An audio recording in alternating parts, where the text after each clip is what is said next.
win in 11 games means that Leamington find themselves just 8 points above the drop zone, and Paul Holleran will want to ensure that his side start picking up points again as soon as possible to make sure they don't get dragged into a relegation scrap come the end of the season.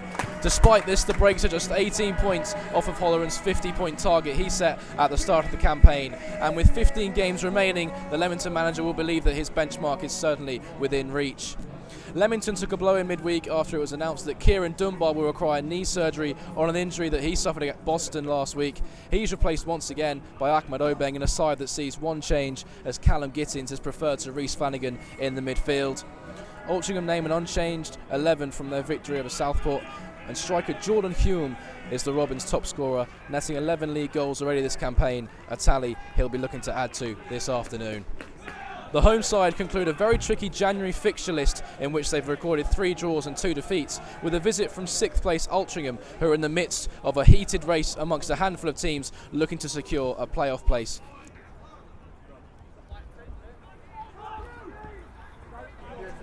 Here's Anthony Thompson now with his first touch, the Altrincham goalkeeper. Altrincham in their changed strip of purple with white trimmings this afternoon.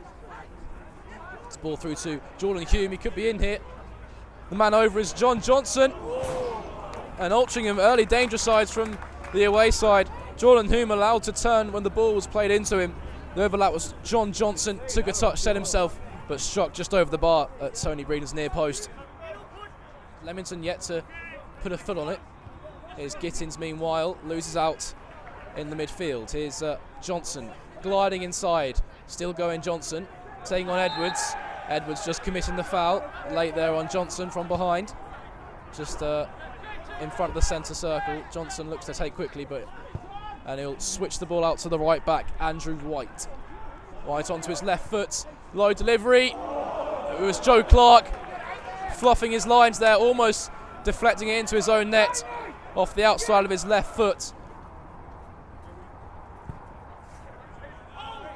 In towards Hume. Holds off the challenge of James Mace. Good turn by the Altrincham striker. Here's Harrop through towards Hampson into the penalty area. Still going Hampson! Just bobbled up in front of him before he could shoot, and just caught it with his right foot, leaning back as he took the effort. The bubble did him no favours, and it proved as he sliced the effort out for a throw-in. Here's Jones. Hancock seeking out Harrop, but easily cut out by English. But once again, Leamington just give the ball straight back to Altrincham.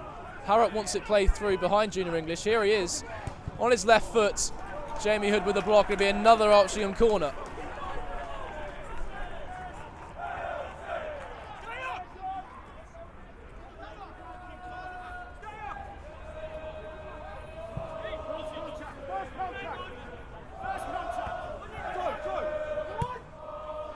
Jamie Hood seeking the run of Colby Bishop. Flanagan easily under that. Here's Edwards. Murphy with a bit of space to turn into. Still going Murphy. Good footwork by the wing. On his left foot. Drives! Deflected just over the crossbar. Took a nick on its way through. Jordan Murphy doing well to find space inside on his left foot. Let fly. Took a nick and it went over. Anthony Thompson's goal. Looked on target otherwise. But Jordan Murphy posing a threat from that right-hand side. And see if Leamington can take advantage of this set piece. Murphy floats towards the back post. James Mace is there. Comes out to Jack Lane. Bishop with the back heel, and it's turned in! Not sure who got the final touch, but Leamington take the lead on the 11-minute mark. The danger looked to have subsided for Altrincham, but Jack Lane kept it alive for the Breaks. Good footwork by the Leamington left back just to evade 2 or 3 challenges. Bishop with a clever back heel. And it was tapped home. And Leamington take the lead. It's Leamington 1, Altrincham 0. And that's just what Paul Holleran would have looked for in his opening 10 minutes.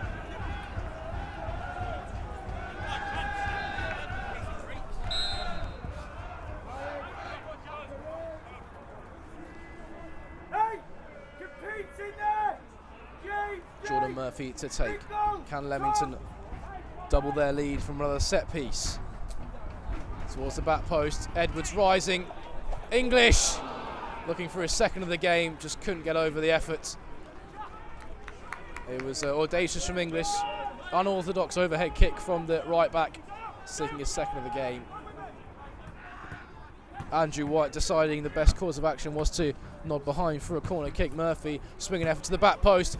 Colby Bishop's there. Edwards is there, off the line. Terrific defending by Altrincham. Here's Obeng, still alive for Leamington. Altrincham heads under that. Here's Obeng still alive for Leamington. Gittins outside of the boot, and it's into Anthony Thompson's arms. Leamington so close to doubling their lead. It was Edwards with the nod down. Off the line by Altrincham. Good defending by the away side, but Leamington posing such a threat from these corner kicks, and Leamington will feel that they're very much in the ascendancy, inches away from a second goal. Tell Tom Hanna he needs to step in there.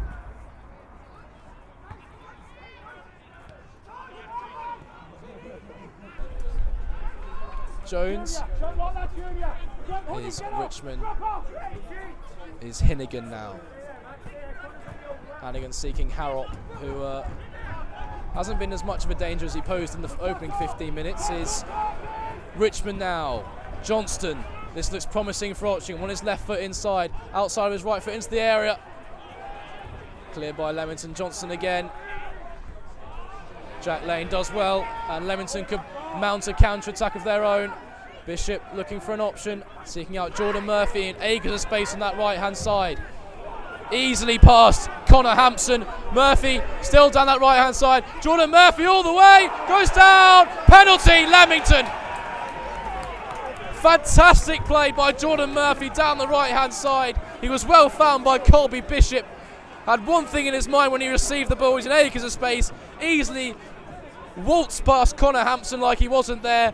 Down the right-hand side. Blistering pace from the Solihull Muirs lone man. And he's brought down by Tom Hannigan. And he points to the spot. And Leamington have the opportunity to double their lead. And Colby Bishop has the opportunity to record his 15th goal of the season in all competitions from the penalty spot. Fantastic play by Jordan Murphy.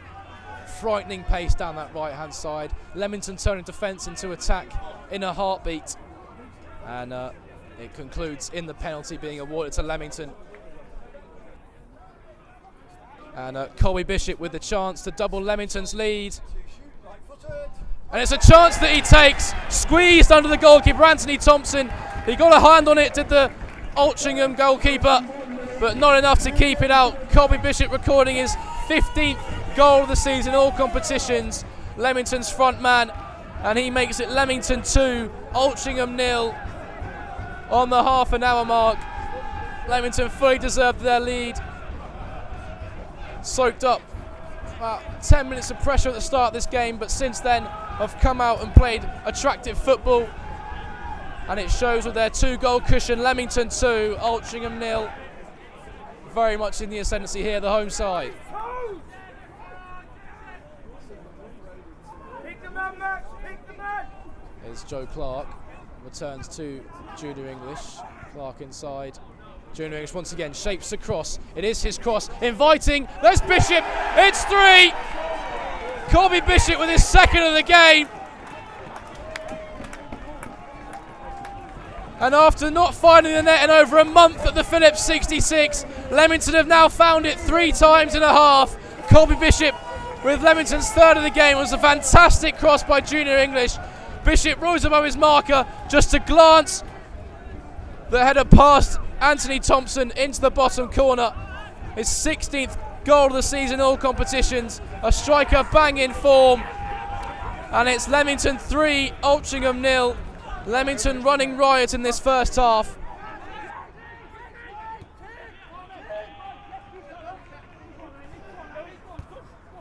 Here's Johnston, who's been quite quiet for the first half, gliding inside and finding Harrop into the penalty area, cuts it back. Here is Johnson. The shot way high over the crossbar. I think the ball just bobbled before he took a swipe at it.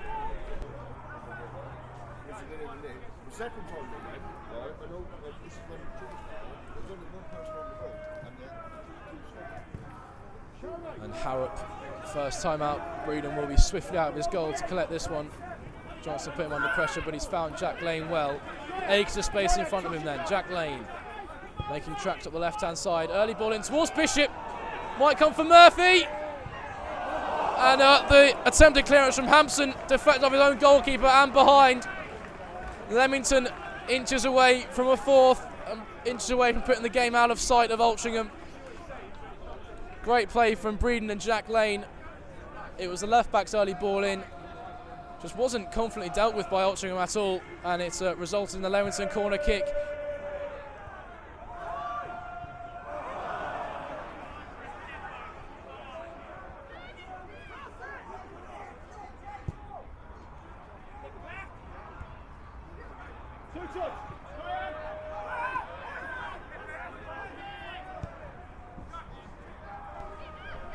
Attempted pass towards Johnson, easily cut out once again by Jack Lane, who's been solid at left back.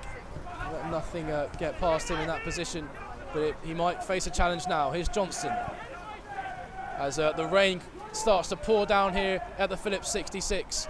Here's Williams down on his left foot, tries to catch Tony Breeden out at his near post, but Tony Breeden swift down to his left hand side. Johnston with the ball in, it's inviting. It's half cleared by Leamington, and the Altrincham players are surrounding the referee, wanting a penalty. They're claiming handball from the effort. It's nothing given. They still complain to the referee, and Sam Barrett's still shaking his head, and it will be another Altrincham corner towards the back post. Malt out to Williams on his right foot. Williams! And it will just be a Leamington goal kick.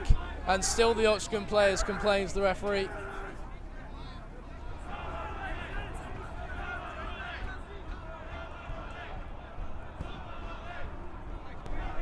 Breeden chips forward, but it's straight to White. First time ball over towards Hume. Can't take it in his stride. Breeden just bobbled a bit. Comes to Waterston. Still Waterston now on his left foot, inside, goes down in the challenge, nothing given. Holding his face, Junior English having a word to him. Don't think Junior English liked the nature in which Nathan Waterston went down there.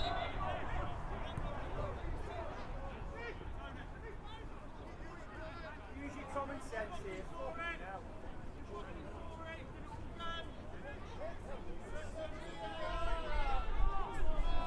And I think Nathan Waterston's had a bit of afters there with Junior English. I think that's what the linesman was flagging for. And the referee wants to talk to Nathan Waterston. Or Jordan Hume, even. And it's a straight red for Jordan Hume.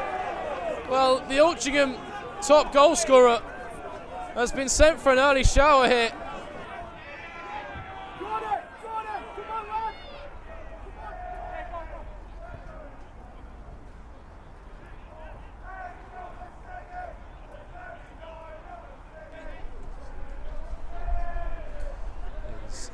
Mount now sweeping over towards Johnson. That's a good ball. They get onto it. Up to the byline, Johnson.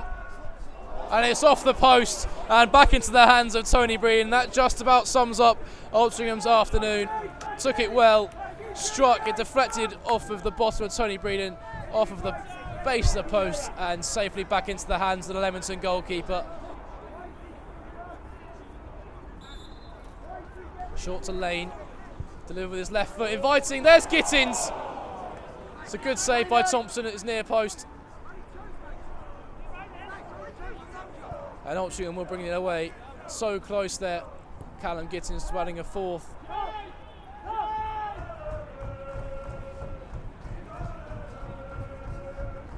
And the referee brings the game to a close. It's a cheer of joy from the Leamington fans as they see their team gather all 3 points for the first time in over 2 months, and it's the first time Leamington have scored 3 at home since their 4-2 win over Bradford Park Avenue on the 11th of August. It has to be said that their 3-0 win here was very convincing and well deserved. In the second half, Altrincham came out stronger than they did in the first, but offered little, and it's finished here. Leamington 3, Altrincham 0. So, Paul, a very complete performance today against Altrincham. 3 goals and a clean sheet. You must be happy. Delighted, really delighted, yeah, because I think the first half, and albeit we had a slight advantage with conditions, I think, it was a fantastic 45. We didn't let them breathe. And in amongst, recent where we haven't been able to turn some of them draws into victories, there's been some good moments in that period of games. And the group deserve that today, because you go back to last Saturday we were at Boston and players are dropping like flies Friday and Saturday morning. We've realistically got 12 fit players, and Kieran fractures the top of his shin after 6 minutes, and so they've really had to dig in, work hard, and then we've had to go again Tuesday night, a couple of bodies back, but another couple back today, no facing, and that was excellent. It was excellent today, and we scored good goals. We were excellent. Where I probably against Stockport, I felt that maybe the final third, we turned down the opportunity to get crosses in. The quality wasn't good enough. Today, first half, it was completely different. We worked on it Thursday night, and we spoke about getting the ball in quicker, earlier, beating that first centre half, and asking questions. And it was as good as a 45 that, for a while.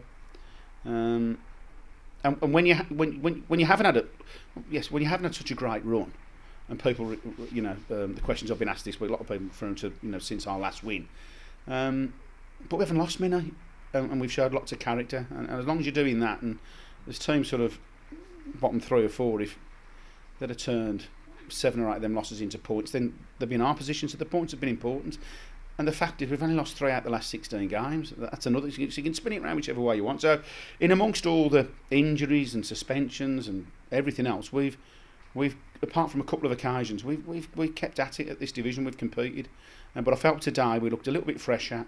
We looked a bit brighter. We had obviously having from Tuesday, had a recovery session Thursday, and I thought today we were right bang at it, and absolutely delighted. Yeah. Obviously, you talk about injuries. How good was it that you've been able to extend Jordan Murphy's loan spell to the end of the season and bring in Mikey Taylor? It's a great week for us. Yeah, obviously been working hard the last few weeks, because obviously the squad's looked a bit threadbare. Sometimes it's very hard as a manager, and you've got to be fair to players who haven't been playing a lot. Like when Anthony, once again, you have to understand he's got to play some football at some point. So you have to accept that as a manager. And and so Jordan, obviously I've known Jordan, seen Jordan first play when he was like 14, 15, so I know, and I remember his really good spell when he was at the first spell at Worcester, and he's got to get back to that, and he's getting there slowly. I think we're getting him back to it slowly. I think playing consistently is helping him, and we're mixing his game up a little bit, and he's had another really good 70 minutes today, and he's great, and listen, he's happy, we're happy, and Sully are happy, so it's working for all parties at the moment. And Mikey Taylor's someone that, I've watched him closely over the years. He first came to a training session of mine back in 2007, I believe it was. He didn't come again, don't know why. But I've always kept tabs. I've really impressed him the last couple of years. Really, he's always been strong and a handful. But I just think the last few years he's really developed into a good non-league striker around this level. And it's a good fit for us. We're a good fit for him. He's a good fit for us. It'll give us a couple more options, and it'll take the load off, the weight off Colby as well, because we've run him into the ground the last 7-8 weeks, and he's been fantastic. But we need competition everywhere, and so it's been a good week for us with that. With Gitto coming back, Connor Goodger now he's virtually there as well. So I think we could possibly get to Bradford with everyone available. So that's a good position to be in coming into the the sort of final 14, 15 games.